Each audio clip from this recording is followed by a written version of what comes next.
نحمده ونصلي على رسوله الكريم اما بعد فاعوذ بالله من الشيطان الرجيم بسم الله الرحمن الرحيم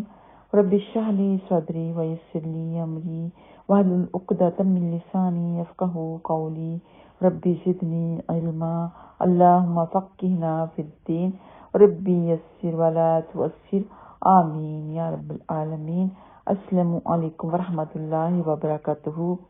آج میں آپ لوگوں کو بہت ہی آسان 2 عمل بتانے لگی ہوں، ایسے عمل جن کے نہ کرنے سے شیطان گھر میں بسیرا کر لیتا ہے، وہ آپ کے گھر میں ٹھکانہ کر لیتا ہے۔ وہ عمل ہیں کہ اگر کوئی گھر میں داخل ہوتے وقت بسم اللہ نہ پڑھے، اگر کوئی کھانا کھاتے وقت بسم اللہ نہ پڑھے تو وہاں شیطان کو ٹھکانہ مل جاتا ہے، پناہ مل جاتی ہے۔ پھر وہ کیا کرتا ہے، وہاں پہ رہ کے آپ لوگوں کا لڑائی جھگڑا کرواتا ہے، آپ لوگوں کے دلوں میں برے خیالات، برے وسوسے ڈالتا ہے، آپ لوگوں کو دین سے دور کرنے کی کوشش کرتا ہے، کیونکہ شیطان تو ہے ہی انسان کا دشمن، جیسے کہ قرآن پاک میں اللہ سبحانہ تعالیٰ بار بار فرماتے ہیں اِنَّهُ لَكُمْ عَدُوٌّ مُبِينٌ، کہ بے شک شیطان تمہارا کھلا دشمن ہے، پورا کا پورا دشمن ہے۔ انما یأمرکم بالسوء والفحشاء، کہ وہ تم کو برائی کا اور بے حیائی کا حکم دیتا ہے۔ اس کے بارے میں آپ لوگوں کو صحیح مسلم کی حدیث نمبر 2018 بھی بتا دیتی ہوں۔ ابو عاصم نے ابن جریج رضی اللہ تعالیٰ عنہ سے روایت کی، کہا مجھے ابو زبیر نے حضرت جابر بن عبداللہ رضی اللہ تعالیٰ عنہ سے خبر دی، انہوں نے رسول اللہ صلی اللہ علیہ وسلم کو فرماتے ہوئے سنا کہ جب آدمی اپنے گھر میں جاتا ہے اور گھر میں داخل ہوتے وقت اور کھانا کھاتے وقت اللہ سبحانہ تعالیٰ کا نام لیتا ہے تو شیطان اپنے رفیقوں اور تابع داروں سے کہتا ہے کہ نہ تمہارے یہاں رہنے کا ٹھکانہ ہے نہ کھانا ہے، اور جب گھر میں داخل ہوتے وقت اللہ تعالیٰ کا نہیں نام لیتا تو شیطان کہتا ہے کہ تمہیں رہنے کا ٹھکانہ تو مل گیا، اور جب کھاتے وقت بھی اللہ تعالیٰ کا نام نہیں لیتا تو شیطان کہتا ہے کہ تمہارے رہنے کا ٹھکانہ بھی ہوا اور کھانا بھی ملا۔ تو دیکھیں نا حدیث کیا کہتی ہے کہ وہ ان تابع داروں سے، اپنے رفیقوں سے کہتا ہے،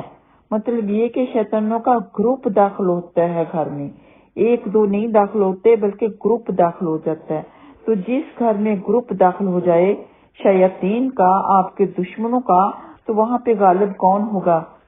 اب یہ آپ کے اوپر ہے کہ اگر آپ چاہتے ہیں کہ شیاطین آپ کے اندروں میں گھس کر تباہی نہ پھیلائیں، آپ لوگوں کو دین سے دور نہ کریں، آپ لوگوں کو خسارہ میں نہ ڈالیں، تو کبھی بھی بسم اللہ پڑھنا نہ بھولیے، نہ گھر میں آتے وقت بھولیے، نہ کھانے وقت بھولیے، کیونکہ شیاطین انسان کے دشمن ہیں۔ تو دشمنوں سے حفاظت آپ کے اوپر فرض ہے، وہ اگر آپ کے گھر میں گھس جاتا ہے تو آپ کو برباد کر دیتا ہے۔ اس لیے اپنے بچاؤ کے لیے، اپنے بچوں کے بچاؤ کے لیے، اپنے گھر والوں کے بچاؤ کے لیے آپ کے لیے ضروری ہے کہ آپ خود بھی پڑھا کریں، بچوں کو بھی سکھائیں، گھر والوں کو بھی سکھائیں کہ گھر میں داخل ہوتے وقت دایاں پاؤں اندر رکھتے ہوئے بسم اللہ کہنا ہے، ضروری کہنا ہے، اور کھانا شروع کرنے سے پہلے بسم اللہ ضرور پڑھنی ہے۔ آپ تو پڑھتے ہی ہیں لیکن بچوں کو بھی شروع سے ہی تاکید کر دیں۔ ایون شیر خوار بچے بھی ہیں تو ان کو دودھ پلاتے وقت آپ اونچی آواز میں بسم اللہ کہیں تاکہ ان کو شروع سے ہی پتہ چل جائے کہ بسم اللہ کا لفظ ہمارے لیے کتنا ضروری ہے، کہ شروع اللہ کے نام سے۔ تو جب کھانا کھانے سے پہلے بسم اللہ نہیں پڑھی جاتی، خاص طور پہ جب بچے بچپن میں ہی بسم اللہ نہیں پڑھتے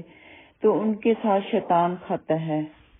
شیطان ان کے کھانے کو جھوٹا کر دیتا ہے اور اس کے ہاتھ گندے ہوتے ہیں کیونکہ وہ گندگی میں بسیرا کرتے ہیں۔ آپ کے گھر میں جو ٹوائلٹ ہوتے ہیں ان میں جا کر اپنا بسیرا کر لیتے ہیں کیونکہ وہاں پہ گندگی ہوتی ہے۔ تو مطلب یہ کہ جب اس نے آپ کے بچے کے ساتھ کھانا کھا لیا کہ کھانے کو گندا کر دیا، گندا کھانا کھانے سے کیا ہوتا ہے، بیماریاں لگتی ہیں۔ شروع سے ہی جو بیماری انسان کو پکڑ لیتی ہے تو وہ آہستہ آہستہ مضبوط ہوتے ہوتے خدا نخواستہ بڑی بیماری ہو جاتی ہے، یعنی کوئی کینسر، کوئی ٹی بی،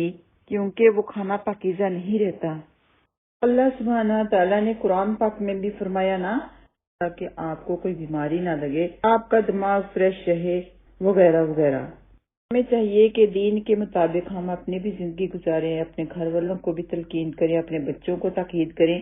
اللہ سبحانہ تعالیٰ سے دعا ہے کہ اللہ سبحانہ تعالیٰ ہم سب کی حفاظت فرمائے اس شیطان مردود سے، جو کہ ہمارا سری دشمن ہے، ظاہرہ دشمن ہے۔ دین کے مطابق اللہ سبحانہ تعالیٰ ہمیں، ہمارے بچوں کو، ہمارے گھر والوں کو، ہمارے خاندان کو، پورے مسلمانوں کو زندگی گزارنے کی توفیق عطا فرمائے۔ وآخر دعوانا ان الحمد للہ رب العالمین۔ السلام علیکم ورحمۃ اللہ وبرکاتہ۔